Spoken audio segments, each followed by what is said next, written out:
लघुकथा एहसास उषा आर शर्मा कहानीकार। एक दिवसीय शैक्षिक भ्रमण के लिए स्कूल की बस रवाना हो चुकी थी। परीक्षा के फौरन बाद के इस कार्यक्रम ने सभी को राहत दी थी।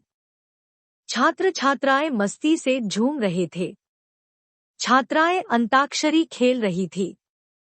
छात्र तालियां बजाकर उनका हौसला बढ़ा रहे थे, लेकिन दिवाकर खामोश बैठा था।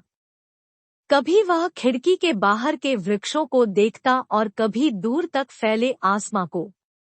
उसने अभी कुछ दिन पहले ही तो दाखिला लिया था। पापा की ट्रांसफर के बाद वह गांव के स्कूल से यहां आ गया था। नई जगह, नए लोग। कई बार तो उसे वैशाखियों से यहां चलने में भी दिक्कत आती थी, परंतु कक्षा अध्यापक नीरू मैडम के स्नेहपूर्ण व्यवहार ने उसे बहुत हिम्मत दी थी। बस रुक चुकी थी। रोज गार्डन आ गया था। छात्र छात्राएं उछलते कूदते पार्क में पहुंच गए थे। चारों तरफ खिले फूल, वृक्षों के झुंड तथा हरी भरी घास थी। बीच में रंग बिरंगे झूले थे। अध्यापिका छात्रों को रिफ्रेशमेंट दे रही थी। दिवाकर भी एक बेंच पर बैठ गया था। उसने अपनी बैसाखियां एक ओर रख दी थी, जबकि अन्य छात्र छात्राएं झूलों का आनंद ले रहे थे। सभी को उछलते कूदते देख उसे भी वे दिन याद आ रहे थे जब 2 वर्ष पहले वह बड़ी मौसी के पास दिल्ली गया था तो फन सिटी में कितनी मस्ती की थी। पर पिछले साल हुई दुर्घटना ने उसकी एक टांग ले ली थी। वह कितना अधूरा था। उसे लगता कि वह कक्षा के बाकी लड़कों के समान नहीं है। शायद वह अभी सोच ही रहा था कि नीरू मैडम ने सभी को वहां सांस्कृतिक कार्यक्रम के लिए बुला लिया।